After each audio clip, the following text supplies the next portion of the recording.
Hey, what's up mga kaballers? Maligayang pagbabalik sa aking channel. Halina't pag-usapan natin ang balitang may tutulong pa sa Warriors lalakas at ang balitang Dallas Mavericks bumagsak na. Tara na't pag-usapan natin yan dito sa Basketball Hotshots.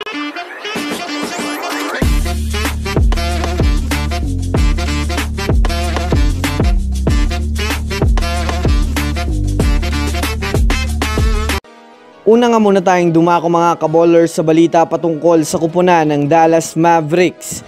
Well, alam naman nga po natin mga kaballers na kilala natin ang Dallas Mavericks bilang isang magaling na team sa West na kayang tumumba ng malalakas na kupunan sa liga. Bago pa man nga po dumating sa kalagitnaan ng season ay umaakyat na nga po sila sa pangalawang pwesto sa Western Conference.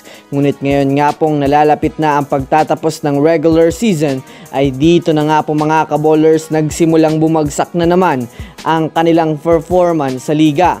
Bagamat man nga po naging mahaba ang kanilang win streak ay unti-unti na nga pong nahahabol ng kanilang talo ang kanilang panalo. Kung susumadayan nga natin mga kaballers, malapit na nga pong mahabol ng Golden State Warriors ang kanilang record. Sa kasalukuyan nga po mga kaballers ay mayroon na nga po silang record na 34 wins at 26 losses na masasabi nating sumasadsad na sa ibaba ng standings. Samantala, dumako naman tayo mga kaballers sa balita patungkol sa kupunan ng Golden State Warriors. Alam naman nga po natin sa ngayon mga kaballers na maganda na nga po ang nilalaro ng Golden State Warriors sa NBA, lalo pat nabuhat nga nila mga kaballers ang kanilang team mula sa ika-12 pwesto hanggang sa ika-9 na pwesto sa Western Conference.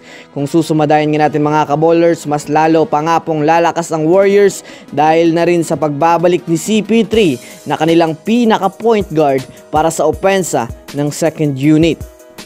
Sa una nga pong pagbabalik ni Chris Paul galing sa injury ay naging maganda nga kaagad ang naging resulta ng pagtandem sa kanya kay Klay Thompson sa bench. Kung mapapansin nga po natin ang kanilang laro ay huling-huli na nga po ni Coach Steve Kerr ang tamang rotation para sa kanilang kupunan. Kasabay na rin nga po niyan mga kaballers na medyo lumalakas na nga po ang kanilang team dahil sa nagsisilabasan na ang mga tunay na laro ng kanilang mga role players. So that's it for today's video mga kaballers. Yan lang ang ating pag-uusapan sa ngayon. Pindutin na ang subscribe and hit nyo na rin ang notification bell para sa mga susunod na update sa mundo ng basketball. Again, this Basketball Hotshots. Thanks for watching.